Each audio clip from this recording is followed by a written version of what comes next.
all right. No stress, man. Nope. We're good. No stress. No We're stress. good. What's going on, everyone? I'm Chris Baker. And I'm Ty Backer. Welcome to episode 111 of Behind the Tool Belt with TC Backer Construction.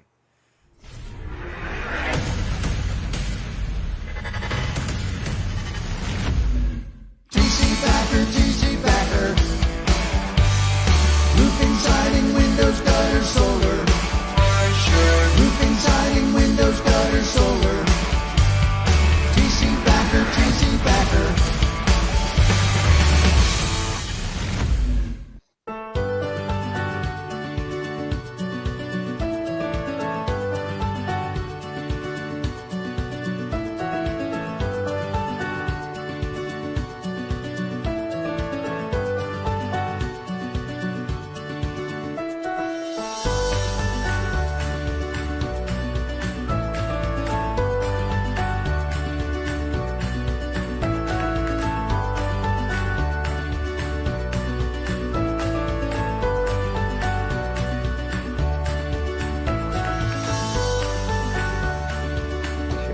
I shared it.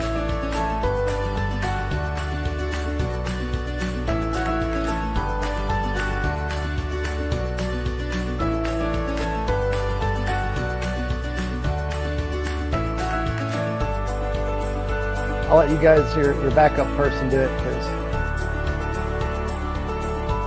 TC Backer.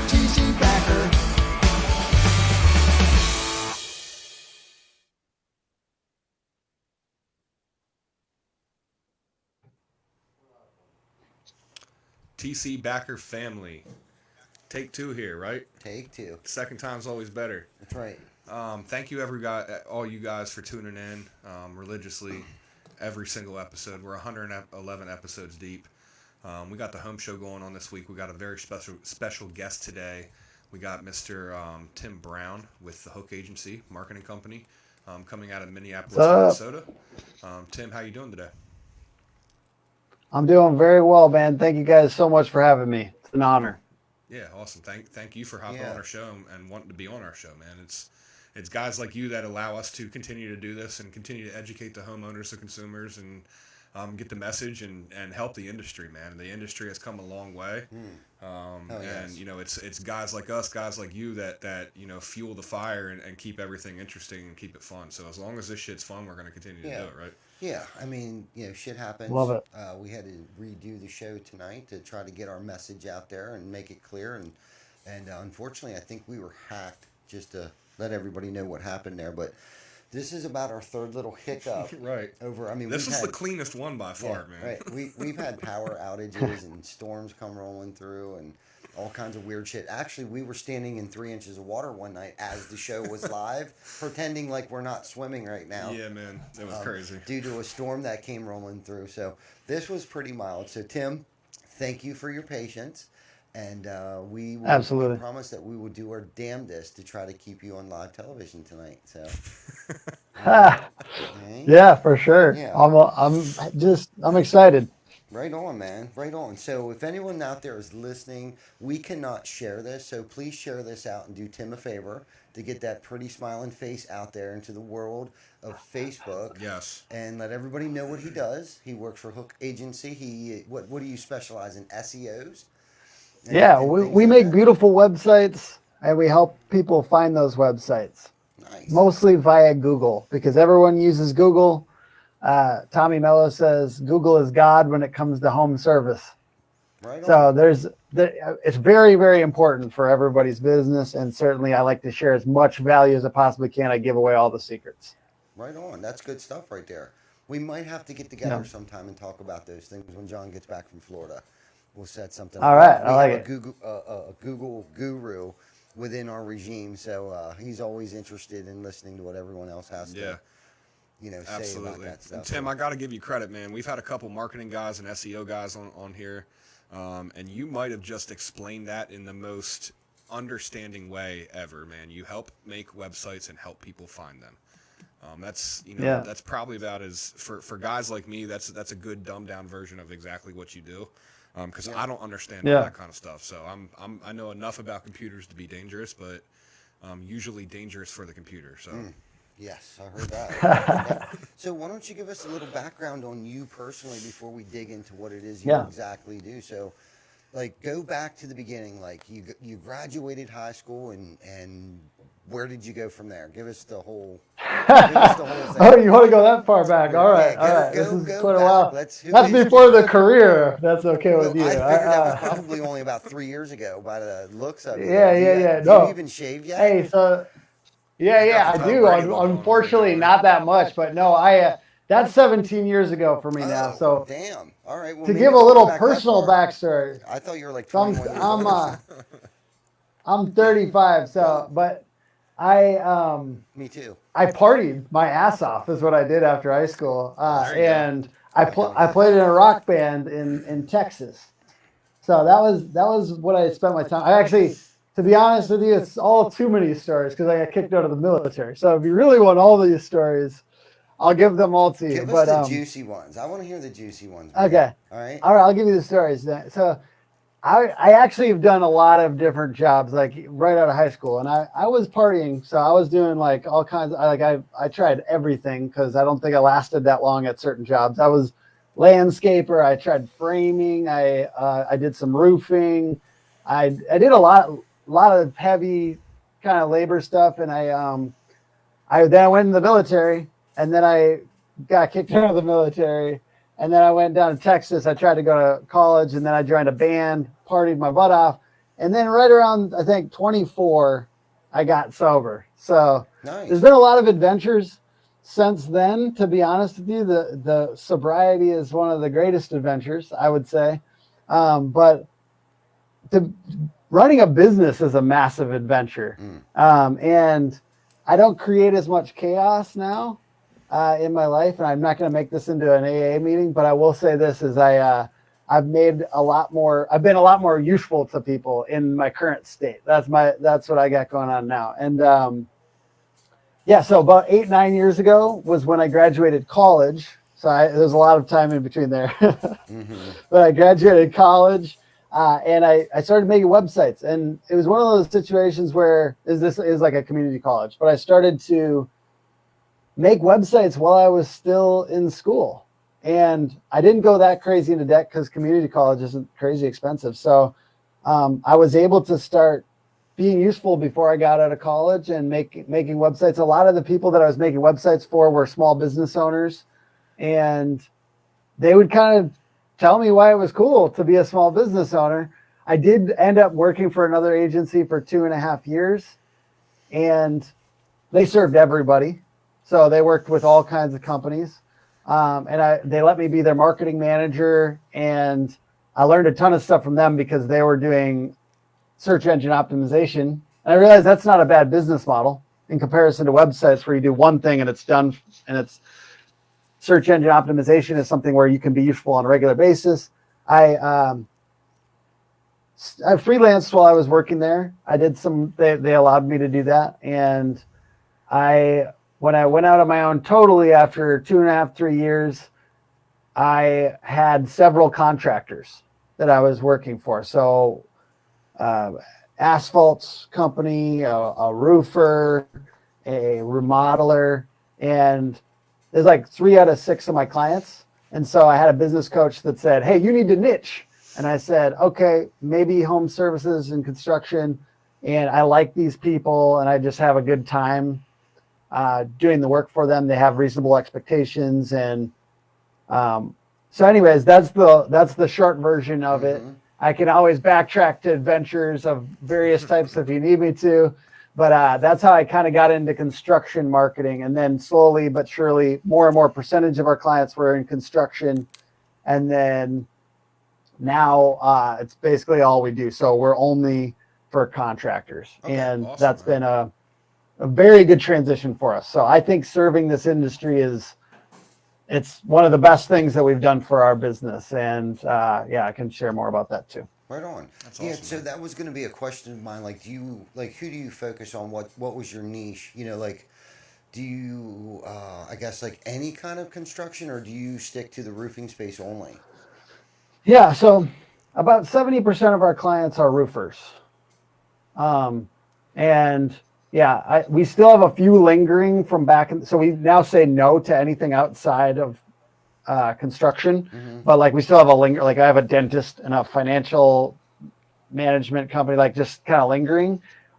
It is good. It's good that we've done a lot of this stuff because you get a lot of context. I'll be real. Software companies and medical companies have giant, weird, crazy budgets that you can see some crazy stuff. Like they do really cool stuff in their design and stuff like that. So learning from all that, we still take a lot of inspiration from other places, and now we just apply it to just contractors. But we're 70% roofing right now. Awesome.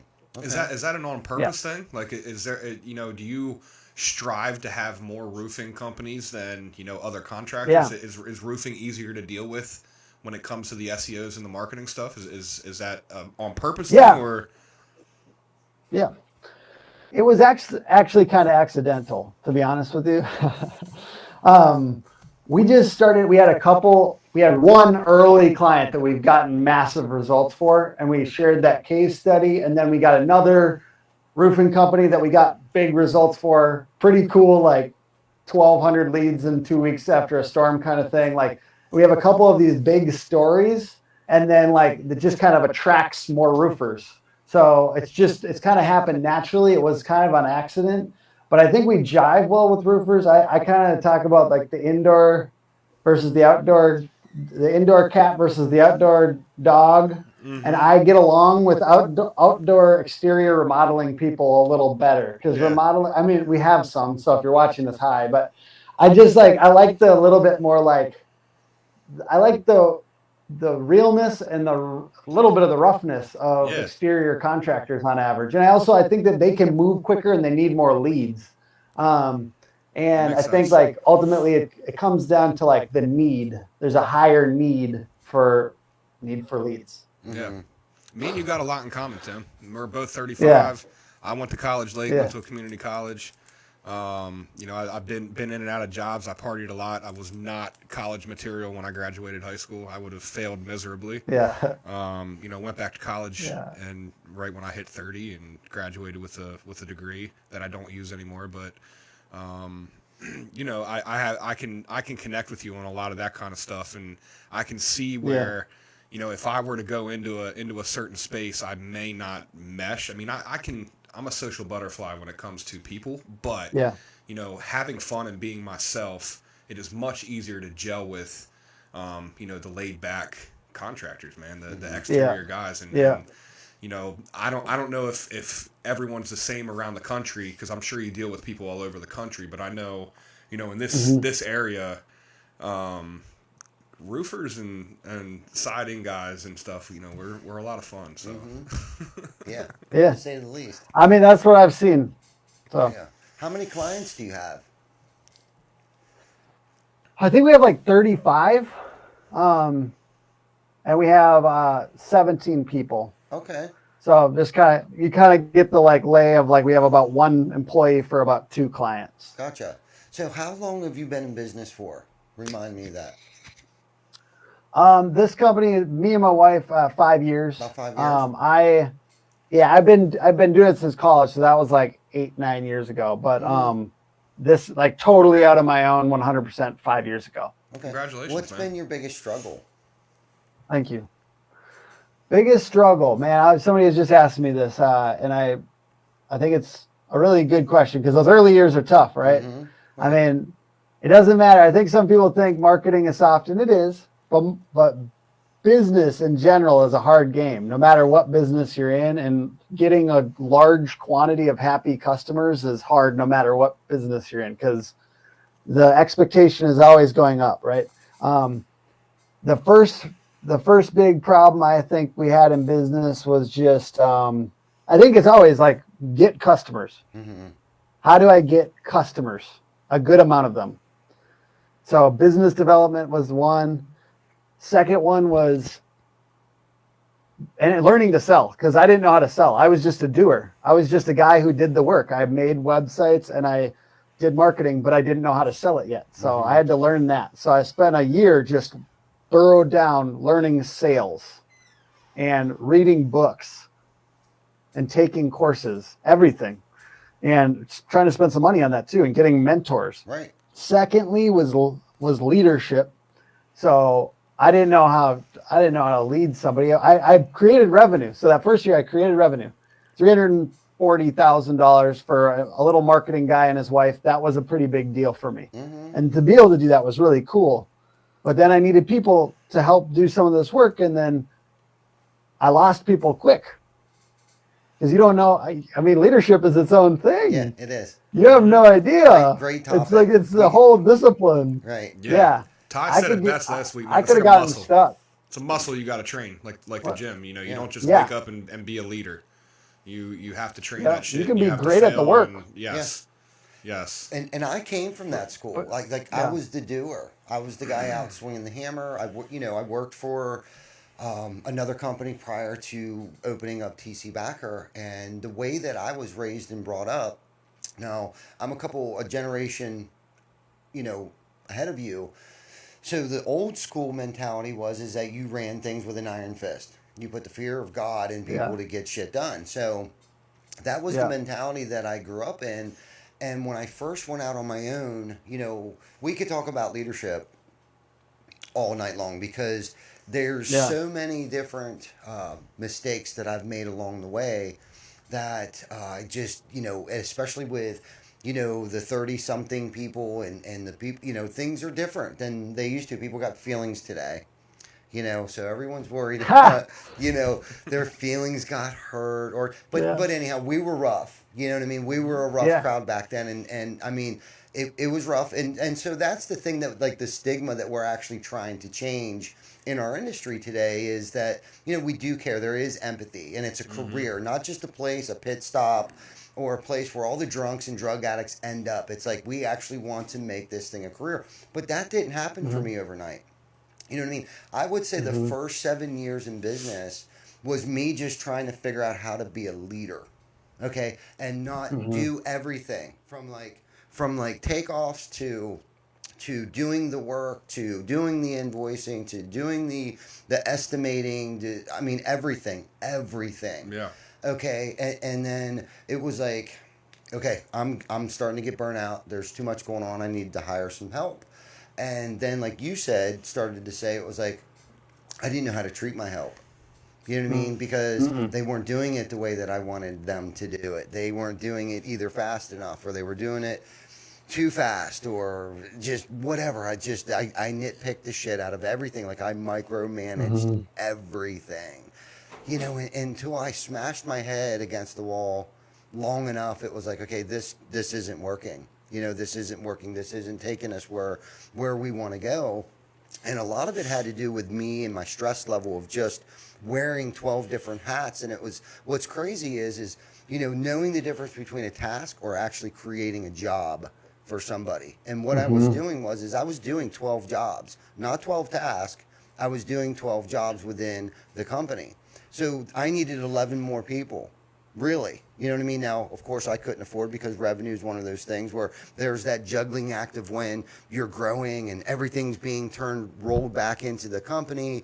And so there's like this juggling act of like, okay, making payroll and having enough help and not working 24 hours a day and 7 days a week, and then expecting my help to do the same thing. And, it's just like this huge learning curve for us. And I would say probably up until about 4 or 5 years ago, I would say 5 years ago, I started to tap into like, different things. And then we started to surround ourselves around people like Chris Baker's and the Glens and just different people.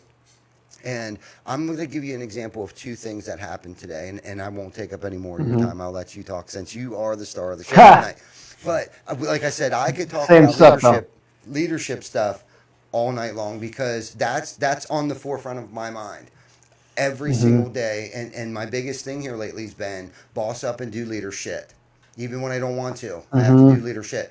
And I'm going to give you 2 examples of things that happened to me today. So we're expanding, constantly expanding, and there's a building out front here that's been vacant for a while that we've owned. It used to be a house, and it's actually attached to our warehouse, whatever. But so we've taken over the entire parking lot, so we could never move anybody back in there. So a couple weeks ago, before I went to Texas, I had asked Glenn and a couple guys, like, look, this is kind of like what my idea of what we can do to turn this into like a sales room, a sales office, and move the salespeople out of the main office down here, because we have 2 facilities here.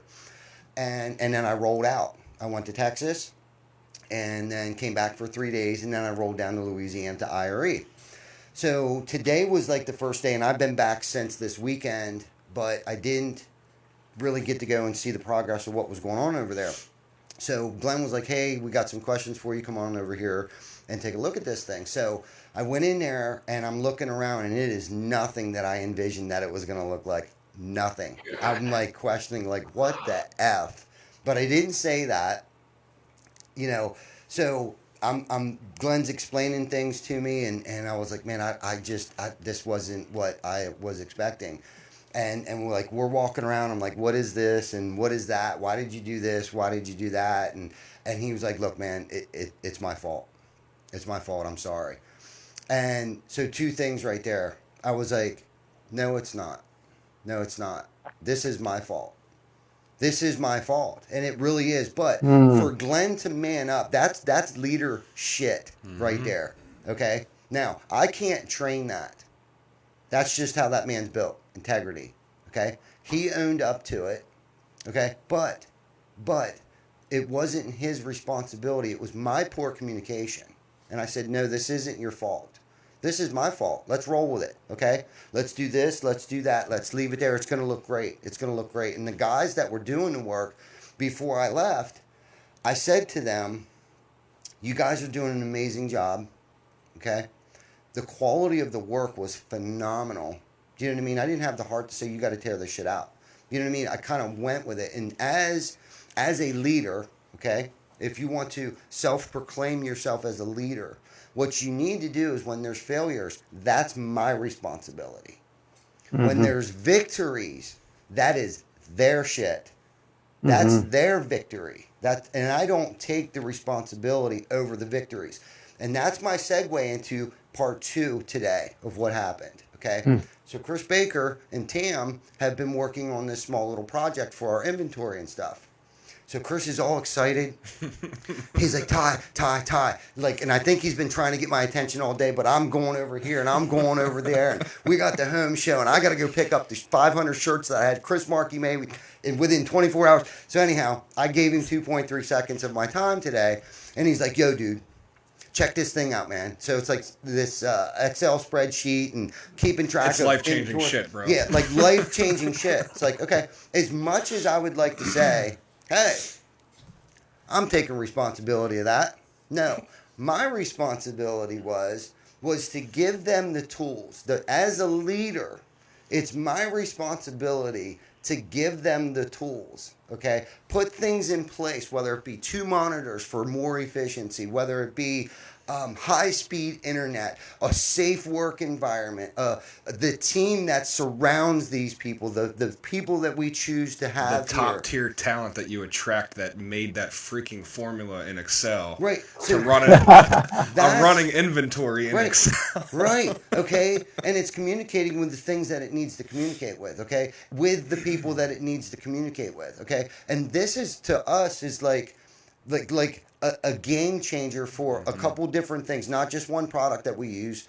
but a couple different products that we buy in bulk here. Okay. That's their victory.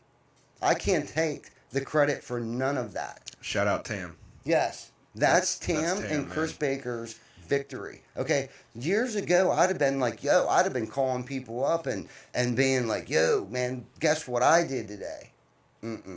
I had nothing to do with none of that.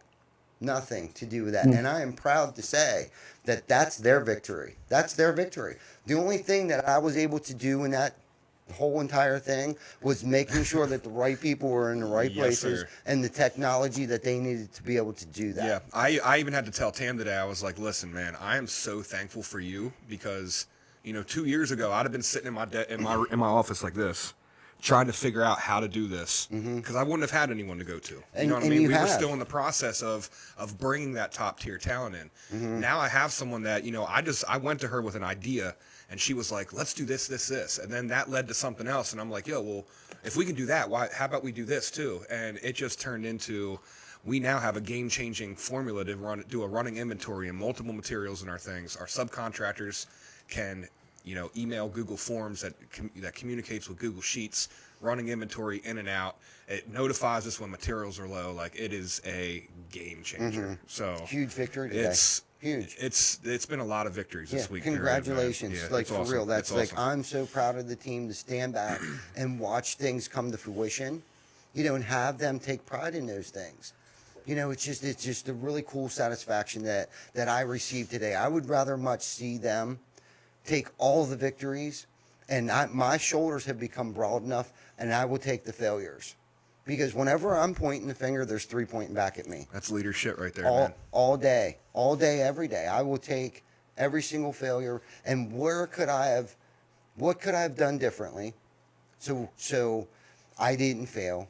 What other person could I've maybe I have a person in the wrong position. Right. You know what I mean? Maybe they excel over here. Did I set them up for failure? What could I have done differently in order to help them achieve whatever goal that it is? You know, and that's the thing too that I like to talk about sometimes is like, you know, it's not even about the paycheck. When you come here, it's a career. And, you know, and when you're standing in a group of people, the 56 people that we have, and if each individual person looked to their left or looked to their right, what's cool is it's because of that person that you're able to work here. It's because of that person you're able to work here. Why? It's because they are so good at what they do. It's because of them you still have a job here today. And they can look back at that person and know the same thing. So Colin out hanging gutters is why Jocelyn has a job. Jocelyn has a job today because of Colin out there hanging gutters. They may not know what each other's jobs entails on a daily basis, which brings up a point that maybe I need to paint that picture for everybody so everybody knows what everybody's doing and what role and how important that role is. So if Everyone's Jocelyn wasn't reviewing every single invoice that came in the door and saving the company money, Colin may not receive a paycheck.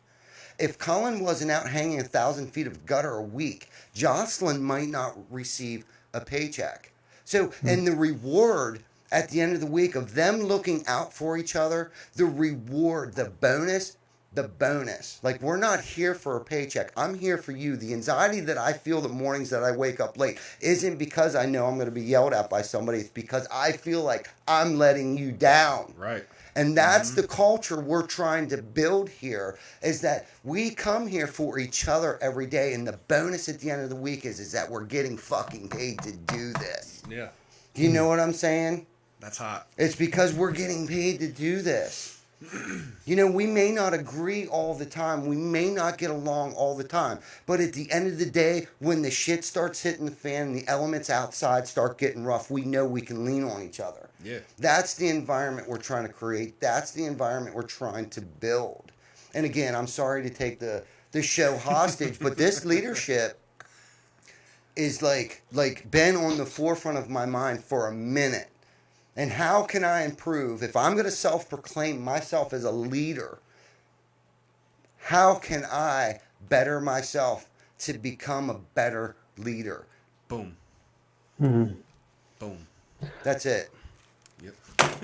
So, yeah, exactly. See, that's why you got 70% roofers in your shit, Tim. That right there. Yeah, That right there. exactly. I like the Crazy, passion. yeah, bro. Hey, you know what? You know what I thought about? Hey, Ty, not having somebody on the show that's not under your employ. Mm-hmm. You could interview me just as a random millennial. How do you like to be led? What do you want? What motivates you? You could ask me those questions if you want, and I'll give you unadulterated truth because I don't get any money from you, so I can tell you everything. Well, I mean that is a kind of a good segue into the famous question that we ask all the guests, man. Right. You know, being an entrepreneur, You know, you can choose to just delegate all your stuff and go play golf every day if you want to. You know what I mean? Yeah. And you know, allow someone else to run your business and just take a cut off the top. There are some Yeah. people that run their businesses like that. I can tell just in a little bit of interaction that I've seen on Facebook through the groups and all that kind of stuff. You are forefront in your business. You run your business yourself. You take pride in it. What gets you up and motivates you to not only show up for your business, but perform at your best level for your business, to grow your business and be there for your clients? You know, what is that thing? Yeah. I'll say this is, I worked for another agency before this, and one of my biggest things was it can't just be money. It can't just be money, because no offense, I'm greedy as hell. I want money and I want meaning in my work.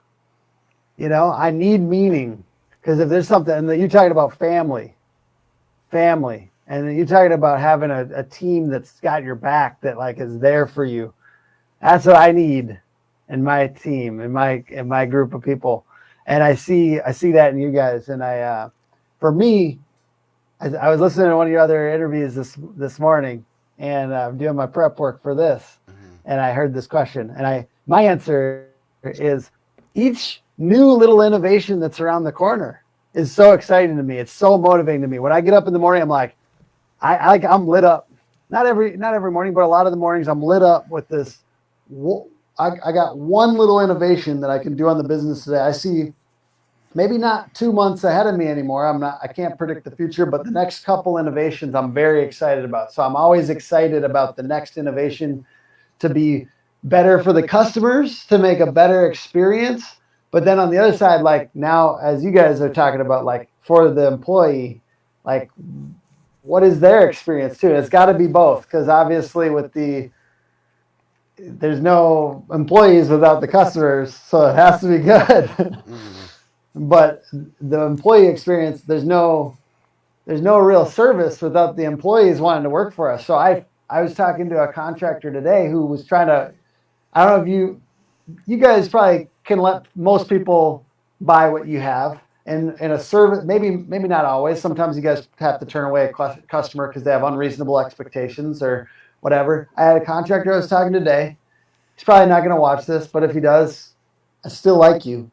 But I got to talk about this because it's interesting. And thing is, only they know who they are, bro. So hey, he knows who I'm talking about. I like you. You're a cool guy. I just want to talk about this. We can't let everyone in here. We can't let everyone into Hook Agency because I'm trying to keep my employees. Yes. And if they don't have reasonable expectations, and I don't think we can knock it out of the park for them, I can't take them on as a client. You're setting your people up for failure. Yeah, I got a bunch of sensitive millennials in here that are creatives and shit like that. Yeah. Which is fine. Right. Because there's got to be those people somewhere.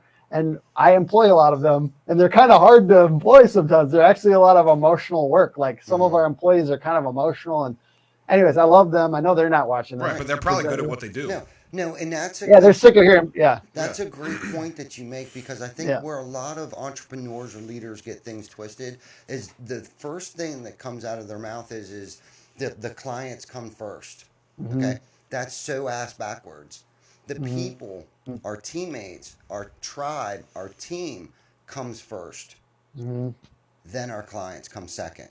Okay, because if our team doesn't come first, then they're not going to perform well for our clients. Okay, a lot of people don't like to use the word clients or homeowners or whatever you want to call that, but if we're not taking care of the tribe, they're not going to take care of our clients. That's what the thing that I think a lot of customers or owners and leaders and entrepreneurs get mixed up is, like, the client's always right. The client, and like you said, some clients just aren't a good fit because it may damage our reputation because their expectations are just unrealistic, or and it's sometimes it's hard to decipher if it's going to be a bad client or not. I mean, we can't. Not to mention, I just want to butt in there for 1 second. Not to mention, you think about those large projects, those large home, exterior remodeling projects that sometimes we get, like, because I sent one to our contractor in Minnesota. It's my brother.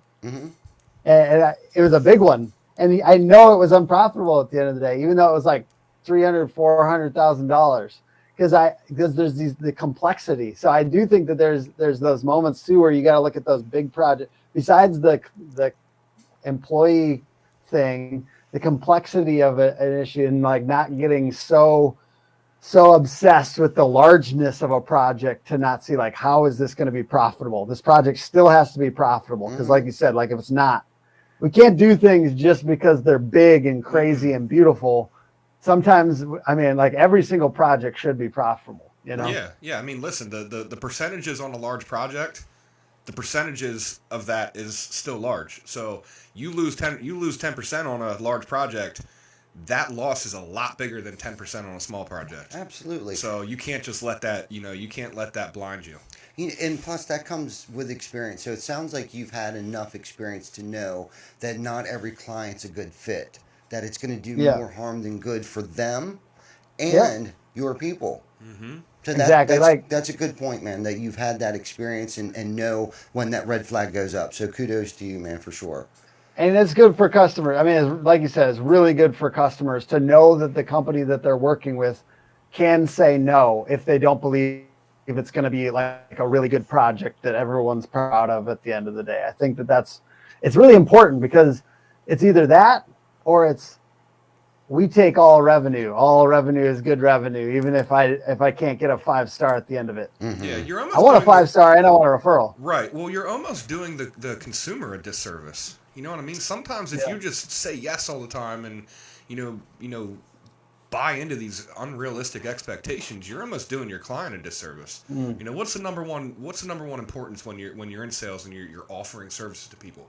Education. You know, they need to understand the products that they're buying and what you're trying to sell them. You know, if you're just blindly selling people something to get money out of them, you know, you're not doing your clients a service. So if they have unrealistic expectations, you're not doing your job in educating them. That should be the first thing. You should be educating your clients first, because if you're educating your clients, they're not going to have unrealistic expectations. They're going to understand why it's unrealistic. You know what I mean? And some people are just hard-headed. They're not going to understand that. And that's at that point in time, it's okay to walk away. You know, it is what it is. It has to make sense. Do you guys refer out business to your competitors ever in the area? And how do you? I've actually been thinking about this because it's scary to refer out competitors like I've seen now, because I referred out somebody recently and they didn't do a good job.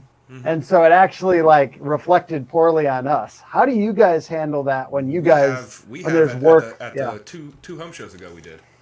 Yeah. 2 home shows ago we did. Someone came out with a big deck project and we were like, par one down there. Go talk to those guys. Yeah. You know what I mean? We refer them. Yeah, absolutely. And unfortunately, I mean, hopefully the consumer, if they don't do a good job, hopefully they're not going to come back and blame us, because I ain't have nothing to do with that shit. Yeah. I just told you where to go that, you know, they'll probably be able to service you better. And it's not ever because we're too busy or anything like that, but some projects don't make sense for us. You know, and that was just one of those projects, you know. We just didn't have the manpower and the capabilities to take care of that particular circumstance. Because it hurts to say no sometimes. Yeah. Right. Sometimes you just got to experience that pain in order to grow and learn, like, ooh, that didn't feel good. Let's not bite off that again. Right. That tasted horrible. Learn from your mistakes, man. You still should have those moments. I feel like we're never going to cut that off completely. We better be uncomfortable and growing. Absolutely. But the fact of the matter, Tim, there's enough food on the plate for everybody. There is no need to be stingy and kicking people's yard signs over and just playing dirty, man. Like that's it is fun. That's that old school coming out right now. That old school. We'll save those stories for off the air. There's enough meat on the bone for everyone, man. It's about our people first. Okay, my responsibility as a leader is to kick the neighbor's roofing company's contractor's yard sign out of their yard. If ours isn't there, then it's going down. Right. Okay. Yeah. So that's how I'm going to justify that one. Right. That's why I put billboards up strategically in front of our worthy rivals. Nobody's competition, by the way. Yeah, we have worthy rivals. State, man. Okay. But no, I'm just kidding. I've only done that twice. I strategically placed billboards in front of. I'm just kidding. Just kidding. But is he? Hey, if you can have a little is he? competition, it's Yeah. fun. It's fun to have a Listen, little competition is good for business. Yeah. It is. Healthy competition is good for business. You know, Lee Haight, I've watched a couple of his things. You know, he'll do competitions amongst his salespeople, and what he realizes is that he has the best months when there's a freaking competition going on because everyone wants to win. Mm-hmm. You know what I mean? So they're going to put forth the more effort. You know, you're you know, $200,000 a quarter or whatever it is. Sales guy might sell that in 2 weeks if he knows that he's going to get a all expense paid trip to go deep sea fishing or something. You know what I mean? It's healthy competition is good for business. So Absolutely. and when it comes down to it, man, let the work speak for itself. Yeah. You know For what I sure. mean? That's where it's at. Let the work speak for itself. If you do everything you can, you treat your clients good, you educate them, the work's going to speak for itself. Most definitely. Yeah, and I would say most of our stuff is referral based Right. to begin with. So, I mean, our reputation has been good throughout the community, and we give back to the community, and I think a lot of people jive with that. Right. You know, I we do repairs too. I mean, that's a Yeah. big one too. A lot of companies don't do roofing repairs. contractors out there watching, do repairs. Take Yeah. that shed roof. Take the 3 blow-offs. You know, I know you might not have time for it, but figure it the fuck out. For real. Because honestly, as soon you show up when after 10 other people didn't show up, you show up to do that. Guess who they're going to call when they need a new roof in 5 years? For sure. You know what I mean? There's a secret for it. Yeah. I believe in that one, by the way, because for Google Ads and SEO stuff, the companies that we work with that do repairs, it's a lot easier to do work for them because there's not a distinction between when people are searching for a roofing contractor. It's very hard to distinguish between who's searching for roofing contractor in Google and saying and asking for a repair versus who's saying roofing contractor in Google and searching for a full replacement. Right. I wish we could filter out and it would just get these full replacement leads every time, but it's a lot harder. And so if you do repairs, I literally start asking it in our sales process now, do you do repairs? Or, you know what, let me call some people out real quick. Or are you just an investor that's trying to pretend to be a roofer? Oh, shit. Yep. There's some of those guys, right? I love you. Okay, fine. I don't love you as much as the other guy that's talking about. No, I think you should do the work. I think you should know how to do the work and be able to do the work. And then you can go and build a business and sell the work and then hire the people. I mean, I believe in that. I believe you should be a craftsman and then a business owner. I think that's the right progression. Yeah. Yeah. It definitely helps to know, to come from, to have the experience of how an install goes down, opposed to, like you said, maybe an investor that just had the money to start up a roofing company because he knew a roofer, you know, a sub crew or a couple salespeople or whatever. You know, it's funny you said that because I was thinking that today myself, or it was yesterday, that, you know, there's so many roofing companies that don't make it past that, you know, 1 to 5 year mark. And I think a lot of that has to do with not necessarily all the time poor management. Of course, poor management is why most businesses fail, but I think a lot of it has to do with the lack of experience. You know, I wouldn't have gotten into a lot of the projects that we did if I didn't know how to do it myself, because I knew when all failed that I could put my tool pouch back on and make sure that the job got completed right, or if I had to go in and do damage control or whatever the case might be.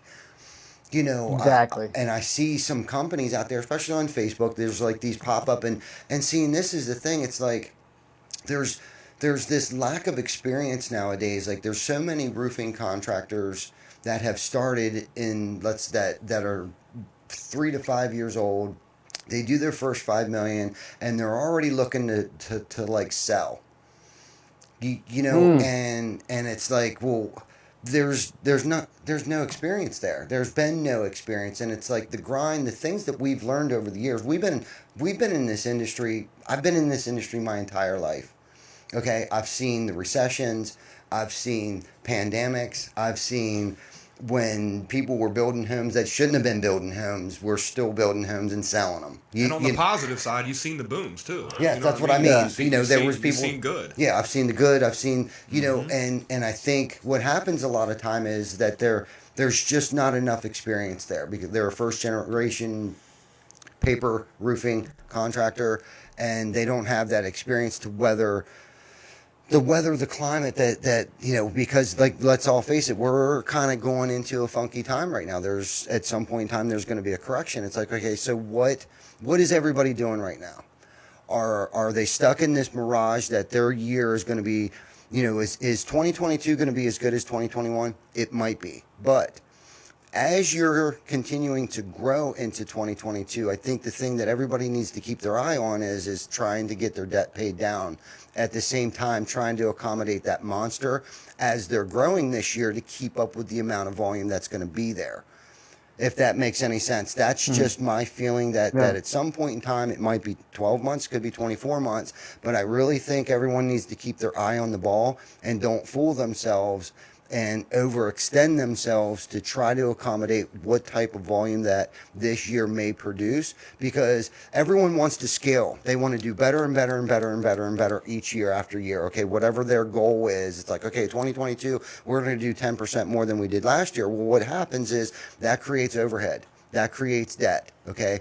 When you're constantly growing and all of the money's constantly going into the business, you're not really necessarily paying attention to like what's going on because you're so inundated on trying to grow the business. Sometimes growing too fast isn't good.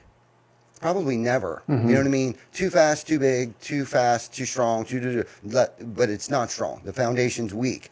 And I think with these contractors, these roofing contractors that has started in the past 2 or 3 years, I guess the point that I'm trying to make, be careful. Because this year's going to be a mirage. That's just my opinion. And not to spook anybody that we're going into a recession or a depression, but be mindful on your spending, okay? If you don't need it, don't get it. Grow as fast as the cash allows you to grow this year. This is the year to maybe try to take a step back, sustain what you have, and try to be more profitable on the same amount of work that you did the year before. Bingo. That's good. Yeah. Bingo. Yeah, I've been kind of making one little shift that I think has helped me is we've been hiring as the work demands it, not as we anticipate the work to be. And I think that's been a big shift. Like that's helped us be a little bit more profitable. We're not like wildly profitable or anything because I know some of you guys are going to want to work with us. So we're not crazy profitable out here. But I'm just saying, like, we've got a little bit of profit, and you want to work with a company that has profit because you don't want somebody as desperado out here trying to get everything. And but that's a big shift. That's a big shift saying as the work demands it, we will hire. But I'm not going to say, all right, so I see a good big old sales like wave happening here. So I'm going to hire ahead of that 3 months. Right. Do it 1 month ahead, man. Do it right when you need it. It's okay. I know there's training time, but flex with that team first. I say this is we want to be a little bit uncomfortable, and we want to flex and be uncomfortable before we're hiring. Like, and you want that as an employee. You want that of your employer because then your employer doesn't have to crack and fire people as soon as there's one little hiccup. Oh, snap. We got to lay 12 people off. Right. Yeah, exactly. So that's why you want to flex and you want to push as an employee. You don't want to have to snap and break as soon as there's one little hiccup. Seriously, and that's something that we've done intentionally.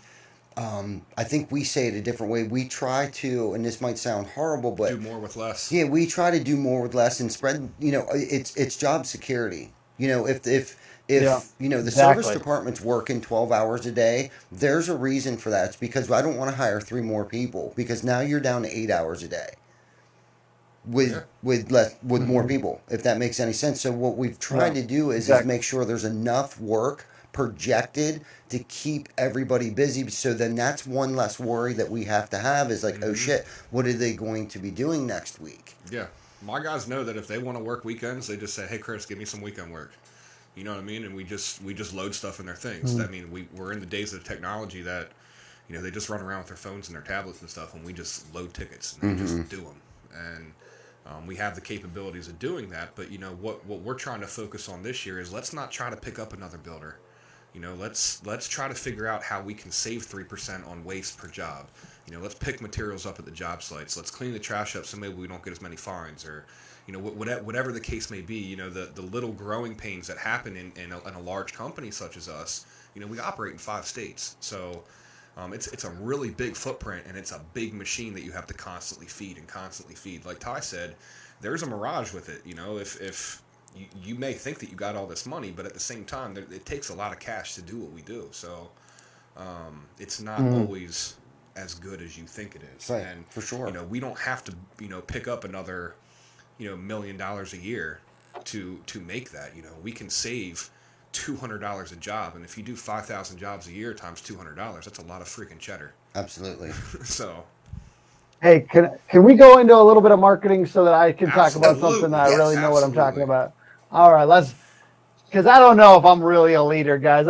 I'll tell you what, learning leadership is an adventure, and I'm working my butt off on it. I really appreciate your guys' tips, but I want to share anything I can on the Google marketing and website side. So if let's talk a little bit about that. Educate me, please. All right. Well, one thing I want to note here is we've got people in the comments talking about they need more work and that they're slow. Certain people, people talking about this now. So if you're slow right now, if you're a construction company, you need more leads. The number one thing that I would do, and I say this to early roofers too, people that are just starting out their business, you should go hard on your own personal social media. And you should go hard on Facebook groups for local communities. And you should go hard on referring other contractors. And when I go into a Facebook group, I'm thinking, who can I refer? I'm going to refer 5 other contractors consistently, other types of niches. That might sound crazy, but I know that the more you refer out business to different people, abundance mentality, it comes back. And the more you can create content, let's say on your personal Facebook, like I think about even more advanced, I know you guys have a little bit more of a deep, you got more people team and they're out on social media. I'll give you a little like mini training right here because I know some of your employees are watching too because I see them in the comments. Mm-hmm. Those people, hey, the more involved you can be on your social media, sharing this stuff, sharing useful tips, like life events. We're out here at this home show. We smell the beautiful coffee beans because we're at I know you guys are doing a thing. What is it called? Roofers Roast? Yeah, Roofers Roast. Roofers Roast. Yeah. At the home show. So you guys check them out at the home show this weekend. The 54th annual York Home Builders Show. my And man's paying attention. hey, we've got the smell coming in, and take a picture, share it with your personal social media, everyone that you know, because everyone on the team contributes to lead generation, and everyone on the team contributes to attracting the next awesome teammate. We just had this conversation. So it's a big deal. It's a big deal, and you're hearing it just from somebody else that's not your boss. So that maybe you can hear it a little easier too sometimes. Thank you. But this is a big deal. Like, and everyone that's in the comments, if you're saying we need more work, guess what? You have a lot of say. And no marketing company is gonna just magically fix all your lead generation problems. And I think we love to be part of the solution, but we don't magically fix people's lead generation problems. We're just, to be honest, I'll tell you the hack. We accelerate people that are already winning. We accept clients that are already going to win, and we try to help accelerate them. But you have some control over your lead generation and employee attraction by sharing on social media, really focusing on, hey, what's getting likes? And what's actually like driving a little bit of conversation. And it's weird. It's weirdly effective if you try and get better at it and see what worked last time and then think, all right, it seemed like Tuesday night worked really well. And it was like a personal thing where even, I'm saying no holds barred. Like there was like a picture of me and my kid at this Roofers Roast thing. And we were both smiling. And I said, I love working for TC Backer. And look at this. We've got another great employee that's coming through that wants to be, we have 3 new leads that want to work with TC Backer. I've got security now. I've got job security because we know how to generate leads together. We're all part of it. And a challenge to all of you guys to maybe post 2 or 3 times a week, even if you're not considered the marketing or lead generation in the business. It just really pulls it really pulls the community vibe, and people like to see teams. They don't want to just see one owner out here just megaphoning to the world. They want to see teams that like working together and like are ready to help. So I think just a challenge to all of us to kind of like think of it as social media is, if you act like it's really going to bring in business and bring in great teammates, it will. And you just act like it's gonna, and it does. And it's crazy to me still. Like I'm a millennial and I grew up on social media, but it still blows my mind right now. We're getting like a lead a day just from organic social media. That's weird. Mm-hmm. It's weird that it exists, and it's just really cool. And I'm still like blown away by the opportunity, and I'm excited by the opportunity. So it makes me want to do it more, because it's not even that we need business. I just want to kind of get people out of this. It's not because you're desperate. It's not because you need business. When you're doing really well, when your business is thriving, double down, go harder, make it into a game, see how much business you can generate, and see how like crazy you can make it, like, because it's fun. It's fun. And yes, you won't be able to take every lead at that point. You won't. Let me paint a picture for you. And like for those of you that are early and having a little bit of an issue with lead generation or getting new business, I'm painting a picture in the future where you have more leads than you can possibly handle. You can't handle all this business, but you get to be selective. You get to say, oh, I know we can knock it out of the park for them. I know we can do a good job for them. But right now, I don't want to lower our price for these guys. And I can't necessarily do every single thing. So I can't take on that project. And it's good. It's good for your business. And be greedy. Be greedy and keep on posting. Keep on acting like it's on you, and enjoy what happens. I mean, you get a raise. Like if you're just an employee and you're not the owner, and you're like, this makes it more likely that you're able to get paid more and have more freedom in that business. So I just want to challenge people that aren't in marketing to kind of own it a little bit more. Right. That's a great point, man. That's a great point. And you know what that reminds me of? The things that he was just saying there. One of our employees right now that we just recently, not really recently, David KX. Okay, He's probably, he's one of the select few that has probably seen every single second of live content that we have ever put up. Okay, he used to work for this company called Allied Maintenance. It was a cleaning company. He was, custodial. They wax floors, and the man takes pride in anything that he does. Okay. We didn't even know him personally. We were probably 20 to 25 episodes deep of this show before we ever really figured out that he didn't own Allied Maintenance. We thought he was the owner. Mm-hmm. You know what I mean? But like that is a perfect example of treating it as your own. Being that organic lead generation as an employee. You know what I mean? He represented that company like it was his own. And I, honest to God, man, it took me 20 to 25 episodes before I even realized that this dude doesn't even own the company. Yeah, maybe even more. Yeah. And now he's an employee of ours, and he is an absolute joy to have around. I mean, that man will shovel shit with a smile on his face and not give a damn. Literally. And ask for more after it. I mean, he is just a great person. He's truly, every time I call him on the phone, he has some other kind of jingle he answers. TC Becker, we do it right. TC Becker delivery. He has the man is always happy. You know what I mean? He is always happy. And kudos to you, David. I know you're watching right now, buddy. I love you. Mm-hmm. I love having you on here. Me too. I love having you in the company, and dude. And he posts for us like everything. Anywhere he is. He's checking in at John H. Myers, or he's checking in down in Aberdeen, Maryland. He's checking in up in Phoenixville, Pennsylvania. Because he delivers and picks up, and logistics specialist. Yes, is his name or his title. And no matter where he's at, he's posting. Yeah, another great day at TCB. Or whatever. He's just a great guy, and it is a perfect example. And it's like, I was just sitting here thinking, it's like, stop being selfish. Post more shit about the company you work for. Right. You know what I mean? Get with it. Take a picture at your desk. Take a picture out when you're on a roof, or hanging gutters, and do a selfie. It's 12 degrees out, but we're still kicking ass. TCB, whatever. And it's tough, and because most of the people that work for us too are also millennials. You can't tell me you're not on your damn phone.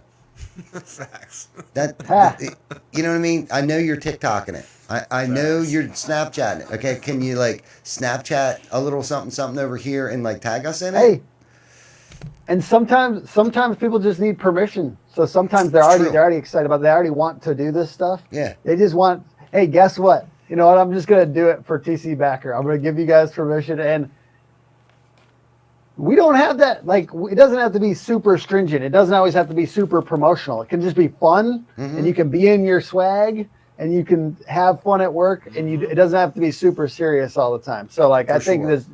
you have permission to post. Yes. And There you go. I mean, don't sit on social media. Tim Brown you just know? gave you all permission. Hey, Yep.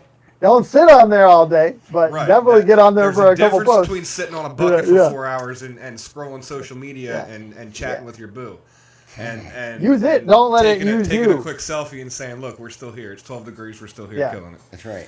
Exactly. Good stuff. Good stuff. Great Yes. episode. We hit our hour mark already. I couldn't believe that. Has it been? Holy crap! Yes, man. But good stuff, Tim. I'm sure Yeah. we'll be in touch. I'm sure we'll Can I share part just two. like what we do? Because I haven't Yeah. really said that Oh, yet. shit. Yes. I know that people don't really care. Like, I know that it's hard to go super deep on Google stuff, but here's the deal: is we do organic search engine optimization, we do website design and development, and we do Google paid ads, and we help people get more and better leads. And we work with only contractors, and we really like what we do, and we have a great time here at Hook Agency. So say what's up if it's appropriate, hookagency.com. And I'm sorry, I had to just at least say No. say what we do there. Dude, you're the star of the show. We told you before, Hey. man. You are the star of the show. Yeah. TC Backer family, hop over there to Hook Agency. You guys got a Facebook page, right? Yeah, Hook Hop Agency, we're over very there and give that active. a We like. give a lot of tips on there, social media marketing and Google stuff. So Yeah, give that a like, and you know, I follow your content that you post. I think I know you're a member of the roofing and solar community Facebook page, so I see the content that you post. I see we're now recently friends on Facebook. He Yep. posts good content, guys. So any roofing contractors out there, anyone on the rewatch that's gonna watch this again, listen to the nuggets that he's putting out there. 'Cause, For real. I mean, the shit's not fake. It's real life. Yep. He knows what he's talking about. and last thing I'll say one more thing, because I know you guys have a lot of marketers on here. We love roofers, and we're pretty selective. So I'll just throw that out here. We have good case studies with roofers over 6 and 7 years, relationships with roofers that we've gotten a lot of leads for, and that I basically just want to say we like roofers, and we've been working with roofers for a long time. So Now let me That's- ask you a that's all I question want to about that. Now, Yeah. would you work with two separate roofing contractors that are in the same neighborhood, or are you more selective? Like, okay, Yeah. well, if there's someone in York County we're already doing business with, we won't do another contractor in York County. Yeah, I think that I'm of the mind that there should be no more than one roofer per 500,000 people. That's kind of where we're at right now. That's our rhythm on that. And that works for us because there's other people who do like 2 per whatever, but not more than 2 overlapping in one specific area. So yes, we have some where there's more. But it's like, for instance, Minneapolis is like Twin Cities. Our area is like 3 million, so that could be like 6 total. So I had this heart to heart with a roofer that we've had here forever, and I said, "Hey, you want us to survive, right?"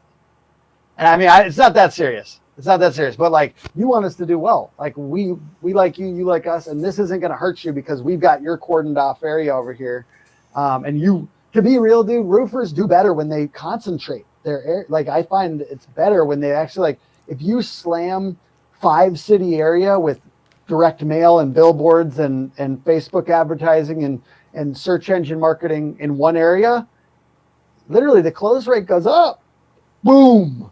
Your close rate goes up because everything is concentrated. So I'm not trying to just get out of I do need to work with more roofers. I love roofers, and we're kind of headed towards only roofers, to be honest with you. Shout out to that podcast. Hey. I actually have her T-shirt on tonight. Yeah. And that was a great interview. Holy shit, you guys did a great job. That was a really good interview. She's I mean, like, after seeing that, I was like, damn, she's got some inspirational, man, cool for sure. shit. Yeah, for sure. but yeah, basically we're headed towards that a little bit. We're headed towards more and more roofers. 70, it's going up, up, up. So I do need to take more roofers in different areas, but yeah, 2 max in one area, and then 1 per 500,000 people. That So anyways, piggybacks that's off of what you said earlier, though. Too. Yeah. You know, you take people that are already winning and just Yeah. kind of excel them. So I mean, you'll get the phone to ring, but it's up to them to close it. Let business speak for itself. Yeah. Competition is healthy. It's healthy for Yeah. business. So Right on. exactly. yeah. Okay, one more question. Yes, sir. Facebook versus TikTok. What's your spin on it? I think Facebook is so good for contractors. So it's good for me because a lot of contractors are hanging out on Facebook. The thing about TikTok and just short form video in general. So even like reels on Facebook and Instagram, it's just the algorithms are moving that direction. I'm sensing in the winds that we're headed towards, like, it's just going to be videos, and short form videos. So like my suggestion for you guys is to break this, to eventually get it down. So this breaks down into short form videos that you also put on Reels and TikTok if you're not already. And subtitles too, because sometimes we're looking through our phone when we're taking and we're just scrolling through, and we want to be able to see the subtitles without everyone hearing what we're watching. So that's where it's going, and it feels like it's going heavy. But my biggest thing is know your customer, your ideal customer. So who is it? Is it 37-year-old, we said no politics, but liberal Jenny from the outskirts in the suburbs? So let's make everything for Jenny. Where is Jenny? Jenny's on TikTok.